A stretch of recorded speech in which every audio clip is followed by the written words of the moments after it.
All right, here we are. Should we start like this? Just start laughing? Hi, it's Mastering Mitzvahs. Today's episode 171. And here they are, your hosts, Dylan Weissman and Mike Langston. Dylan? Episode 171. I'm caught off guard, man. I'm all off balance now. Well, we had a 3-day weekend, which is uncommon. Yeah. And it was a slower weekend. There were still some events, but I'm feeling refreshed as we're about to go into a 6-week like sprint through the summer.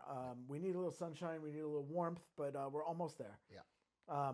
So we're going to talk today about things that you remember about your bar bat mitzvah 5, 10, 15 years later. And Dylan, I'm going to throw you on the spot first.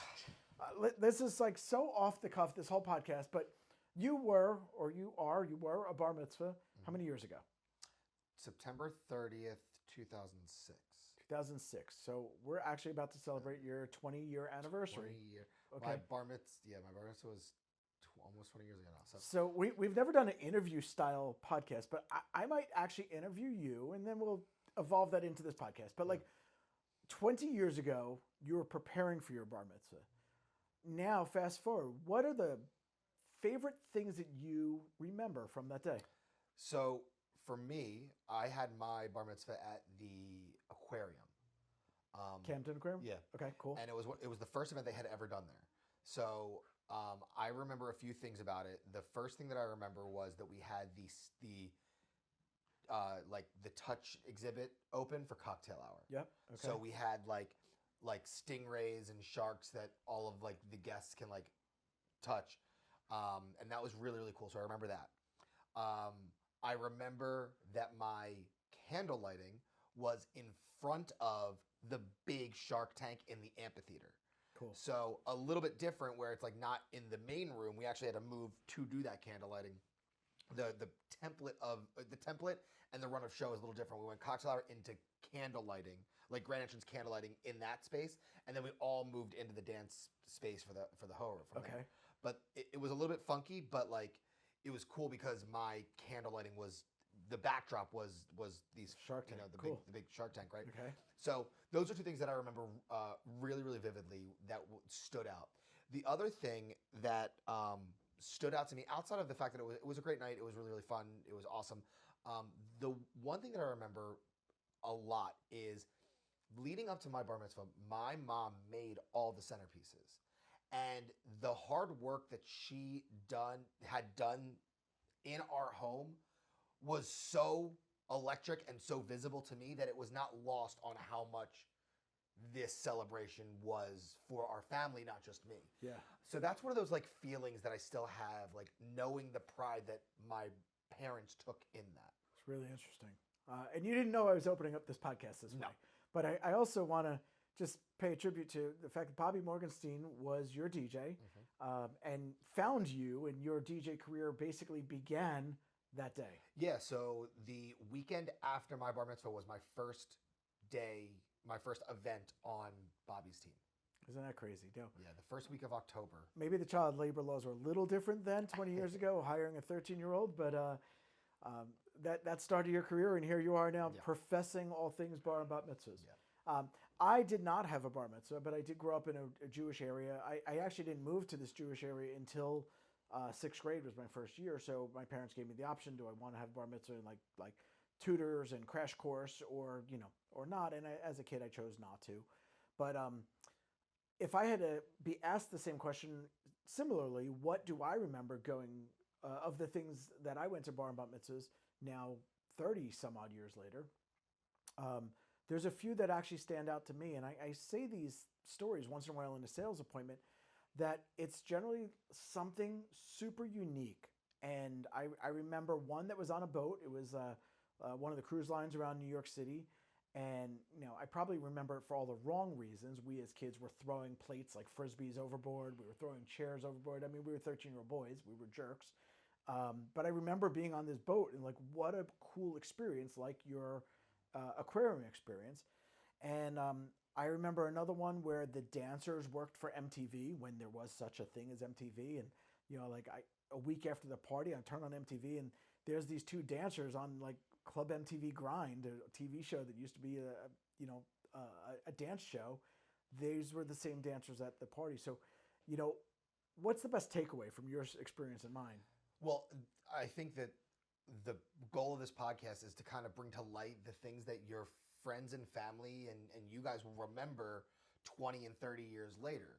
And the takeaway is it's not the small stuff that you're probably sweating over right now. It's not the amount of swag that you're giving away or not giving away. It's not the napkin colors that have to match the ball gown. Like there's so many things that are small format that end up becoming big moments for you. Yeah. You know what? I'll never forget one other. My first experience ever with like a mind reader. Like a particular client hired a hypnosis like mind reader combo thing, and this was a small bar mitzvah. This was actually at a hibachi restaurant. Mm-hmm. There was no dancing, but I remember, I don't know, maybe it's hard to remember back that far along, but there was maybe 20 or 30 of us friends at hibachi, and then this guy was reading our minds, right. And he read my mind, and it still boggles my mind how he was able to predict what my thoughts were in front of all my friends. And it was fun. It was a little embarrassing. And it was like, talk about a cool memory. And I'm now 47, almost 48. So that was 33 years ago, you know, 35 years ago. So let's boil it down to what are you going to remember? What is it that you're going to take with you when this whole thing is done and dusted? And I think that the things that you hold pride in are going to be the ones that transcend time for you. I was really, really proud of my candle lighting speeches and those who I was honoring because I actually didn't do a candle lighting. I did a sand art thing because my whole thing was when the candle lighting is over, the candles burn out. So I wanted something that would be more than that. So what I did was during cocktail hour, instead of a guest book, I had guests take jars of white sand and pour it into this like vase. That was like, it was right next to like the card box type of thing. Then all of my honorees came up and put gems in the thing. So like that way it stood out.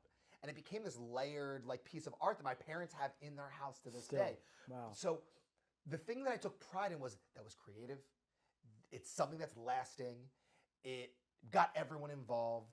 And so I think for me, if your kid or you take serious pride in the thing, that's probably something that's going to be a big memory for you. Yeah. Right?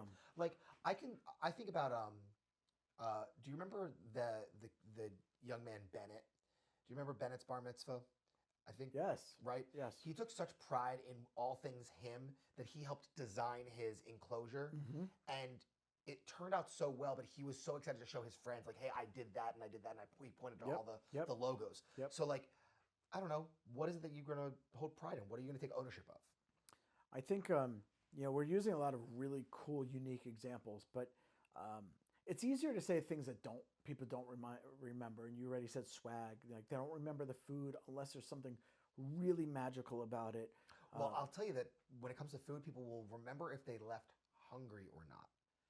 That will be like a thing that they'll remember. They won't remember necessarily how great or groundbreaking or not good the food was. And if they do, it's like a one-liner. Yeah. But they will remember if they stopped at Taco Bell on the way home. Right.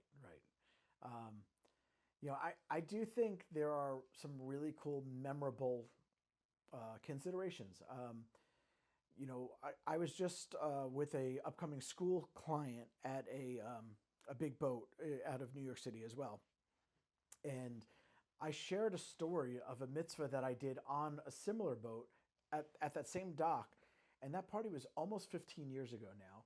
And one of my favorite things, I remember that the client hired a band for the main level, and then the rooftop was the DJ. And the band was really playing towards the adults. It was one of these party rock bands that you see at all the Jersey Shore clubs. And that was so awesome because it was different, Mm-hmm. And one of the best takeaways was after you got off of the boat, you were on the pier exiting, we had set up a Wawa food stand. And to this day, I think that was one of the coolest to-go scenarios. And we see a lot of to-go food, but this one was really elevated. And the fact that you were, deboarding a boat and then this was waiting for you was a great, cool memory piece. I think that like some of the other ones that come to mind on like really fun ways to be memorable are often in theme. I remember doing a Hollywood themed event, and we had hired a bunch of actors to be paparazzi and interview people during cocktail hour. Yep. And that interaction was so memorable. But the coolest part about it after the fact was we took the video footage, spliced it together, and put it on the screens later as like little messages and video boards. Yeah. So like people will remember how you made them feel in those moments. And they felt seen because you had a person talking to them directly that wasn't, regular conversation. But let's take the next 2 minutes and ping pong back and forth some of the favorite mitzvahs that we've been part of in the last 15 years or so, and what stands out, and just a quick sentence or two of why. And I'm going to start. And this is one that we did together, and it was, I remember Char, C-H-A-R, Charlie or Charisse. It was a rock and roll themed mitzvah, and it was so well done. In fact, it was in a temple, if I remember correctly. It was in Temple Hall. So there was nothing extravagant about the venue. Rock Shar. Yeah, rock Shar. But the kids sat at like road cases. Like there was a merch stand that was a really cool merch stand. It was like a concert style merch stand. And I remember the kids' dais was a gigantic guitar. When I say gigantic, I mean it was the size of, it was a table shaped like a guitar that was flat, but then the arm of the guitar went up the wall the way the decorator made it. And that table was probably good for like 40 or 50 kids. Yeah. We set up our trussing to look like, a concert stage. And we played this rock and roll set, and it was awesome. Like that party, even though it was so long ago, that's one that stands out in my mind. I bet the kids that attended that remember that as being unique too. That was fun. I remember, I think that was the Liebersfeld family. I think you're right. Is that right? Yeah. And the planner was Amy Hochberg, to give her a shout out here. Yeah. I remember that whole week really, like my daughter was like just born like a couple like weeks prior or something like that, or like really close. So that's cool. I remember doing a silent disco DJ like competition with the Searover family at the very end of their night. It was like an after party where we had 3 DJs playing 3 different styles of music, competing for the crowd's affection, and that was really, really fun. And I know that like I will remember that and use that as an example of what will people take away from the celebration. Like they'll remember that moment about how they were like telling all their friends, "Oh, turn to red, turn to blue, turn to green." Like I remember that. All right, my turn. Jamie just mentioned in our production meeting Cinco de Science, or Izzy. It was Izzy's Bat Mitzvah, and she really likes science. So the family embraced it. The party happened to be on Cinco de Mayo, and it was Cinco de Science, and we learned all these science experiments. And instead of our dancers dancing during cocktail hour, we did science experiments with the kids. Yeah. And that was just cool. Like our dancers wore lab coats and goggles, and we had the kids hands-on doing things. Such an out-of-the-box cool concept, really unique. Well, I think what I'm hearing a lot is like that they'll remember the experience, and they'll remember how they feel about the experience more so than the stuff. Or like, I mean, you mentioned one of the decor elements, but it was a very specific style of the decor element because it was a larger than life piece. Yep. But like, I don't know, call me naive, but like, I don't remember the floral arrangement at my wedding. And I don't necessarily think that everyone's going to remember that stuff. Sure. Right. But I will say that one of my favorite things that I've ever seen when it comes to floral is there was a little note card at the table that was basically mentioning that all of the floral arrangements were going to be donated to a hospital like after the event. Yeah, cool. And like what I saw from that was people taking note of it, and that they were going to be repurposed and reused, and it kept the centerpieces intact. And I bet you, if I was a guest there, I would remember, wow, that just shows me a little bit more character about the family. Yeah. So what is it that I'm remembering? I'm going to remember how I felt. I'm going to remember if I left hungry, not necessarily the food. I'm going to remember if I left hungry. And I'm going to remember like the experience that I have, not necessarily the stuff or the people that I interacted with. Yeah, and super recently, I did a bar mitzvah at a place called the Auto Vault, and it's a car storage place. I'll never forget this party. Shout out to the Medvin family. It was so cool because it was at this place with, there had to be $10 million worth of cars just on display in the facility, and it was awesome. I mean, the nuts and bolts of the party were like a regular party. You know, there was food, there was dancing, there was drinks, like it was very typical, but the venue was really different. So I think what's interesting in this conversation is sometimes the venue, like Camden Aquarium or an Auto Vault type place, will stand out. We could talk about Bradley Heck's party that was at Topgolf. Like those are parties and venues that will stand out.